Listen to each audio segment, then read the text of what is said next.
So I realized this week, while I was reflecting on the gospel reading, that I grew up with Martha. And before you start to think, wow, he's even older than he looks, I should explain. In my case, Martha went by the name of Mom.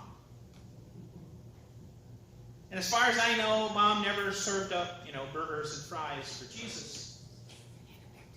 But she did every year put on the extended family Thanksgiving dinner. And that was, to her, just as big a deal. Now, Mom was not a perfectionist. That wasn't her thing. She wasn't one of those people who believed that your house should be, a Better Homes and Gardens showpiece. Except, it is a scientifically verifiable fact that every year when she hosted Thanksgiving dinner for us, for the family, whether it was in our basement rec room in the house on 32nd Street, or later on when it was in the dining room of the house on Columbus Street, when she hosted it, it was a state event, at least as significant as having the president come for dinner.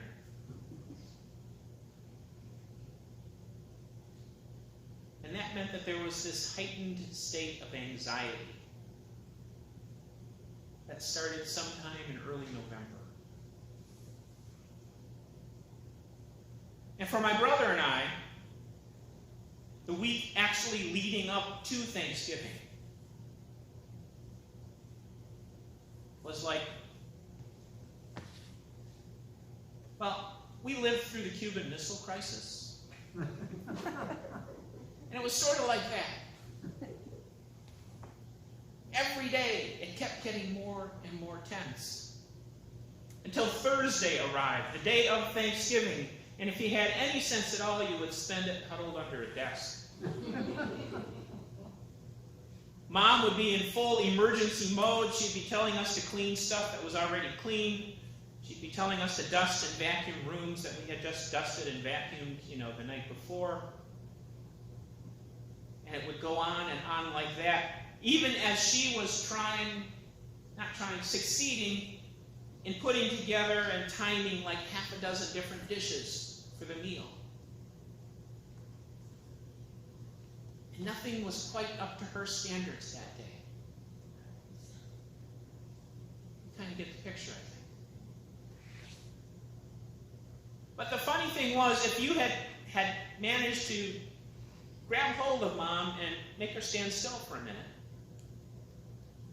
and you had asked her what the most important thing about Thanksgiving was, I'm very sure she would have said something like, it's a chance to celebrate a meal with the whole family together, or it's a chance to give thanks for the good things that we have. But her actions and her attitude told a very different story. In this case, the cliche is true. Actions do speak louder than words.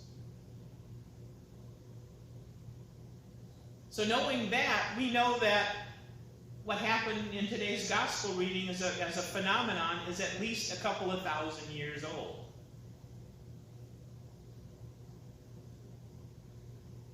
What happened that night in Bethany?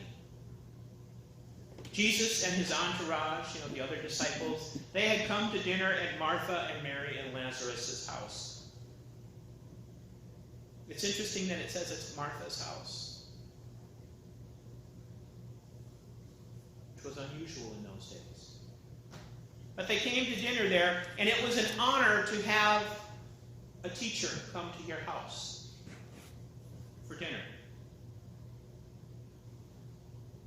And if you'd asked Martha, she would have told you it was a great honor to have this person come so that they can eat with us and kind of hold forth and have great discussions.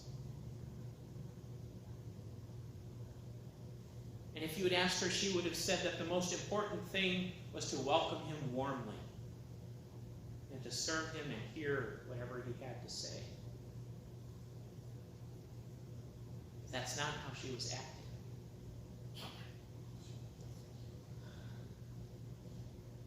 One too many times that evening, as she's, whipping together the twice-baked potatoes and the meatloaf, she looks over, and Jesus is reclining, as he should. He's the guest.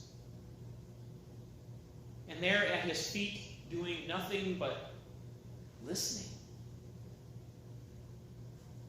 is her sister Mary. One too many times, as she is sweating over every single detail, Martha looks over and she sees Mary doing nothing.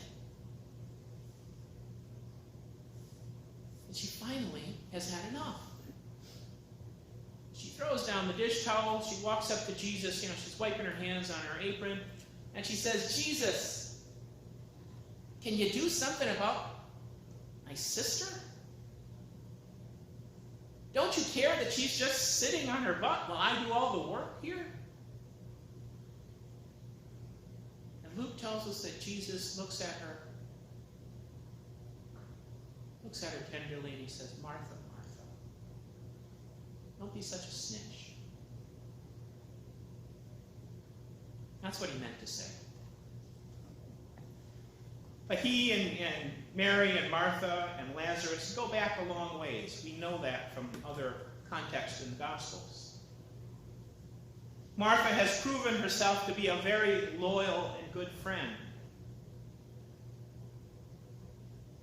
So Jesus doesn't quite say, don't be a snitch. Instead, he gently points out to her that her priorities are a little bit messed up. He says, you're distracted by many things when there is only one thing needful, which Mary has chosen. In other words, why should I rebuke Mary when she's the one doing the right thing? Why on earth would I rebuke Mary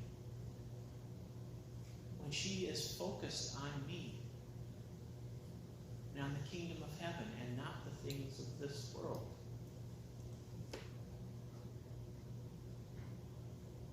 And that's the lesson, the easy lesson to take away from this reading. Because this slice of life from 2,000 years ago could just as easily have happened last night in some household.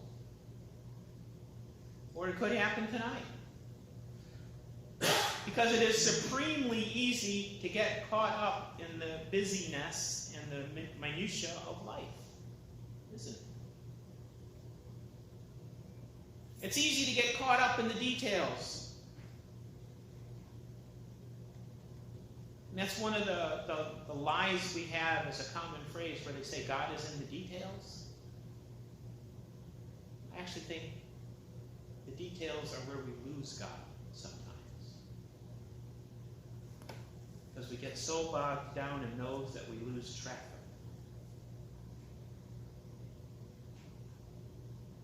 And we don't just lose track of God, but we lose track of other things that are also important, like relationships. We lose track of what we ought to do, and we're hacking our way through the forest of the things we think we need to do instead. And I was thinking about that this week a lot. And I remembered something that happened, something else I should say, that happened to me about 25 years ago, probably 25, closer. I was working at a company that offered to pay for you to get an MBA. And for the job I was in at that time, that seemed to be the path forward. So I went to one of the local business graduate schools, and I signed up, and I took my first class, and it was a program designed for people who were working. So the class was one night a week, plus homework. Lots of homework. And somewhere in the middle of that first class, that first period,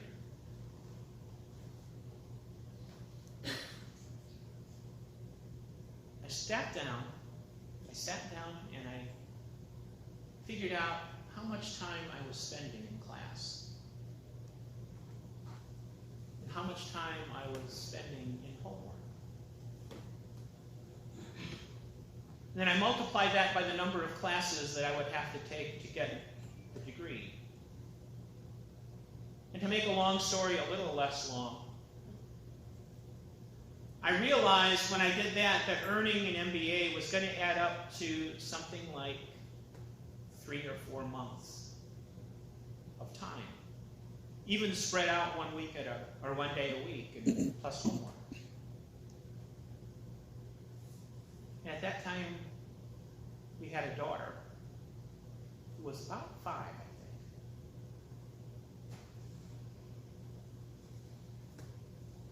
And I had this epiphany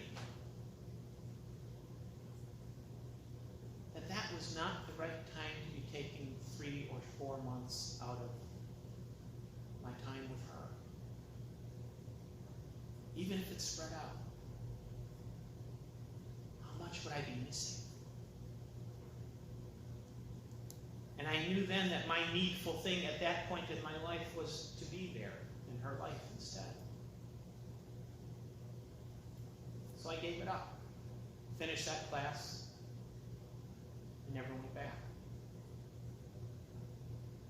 And I never regretted doing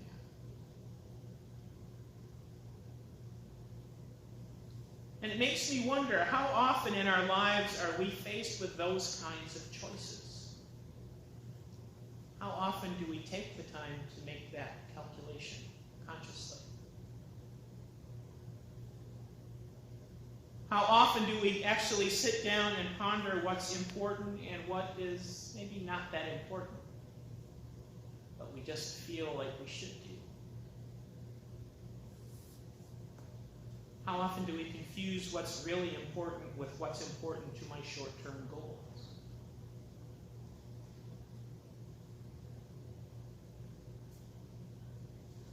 I think sometimes we're not always good at that.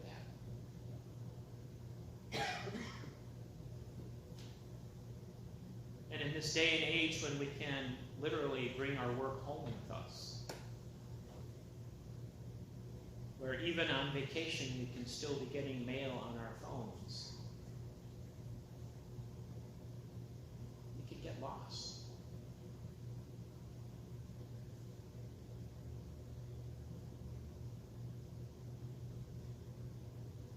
Important things,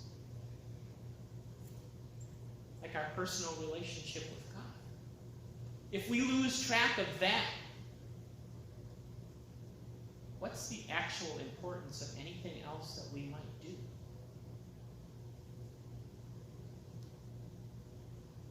If we lose the relationship with the ones we care about,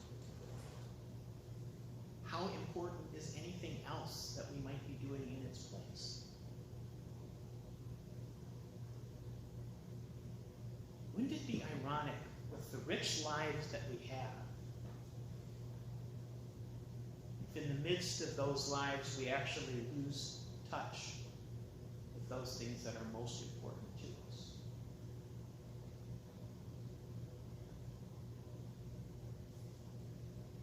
What if we lose touch with God, the source of everything we have and everything we're called to be? Just because, we're doing stuff.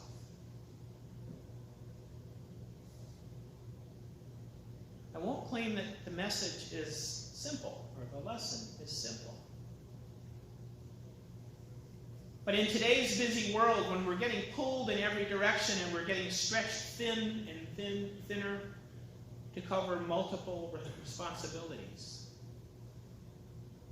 sometimes the most important thing we can do is stop. Stand still. And listen for the voice of God.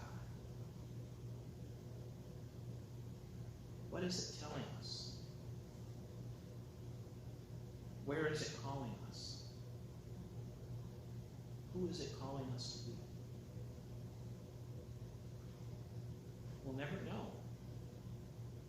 if we don't take time to listen.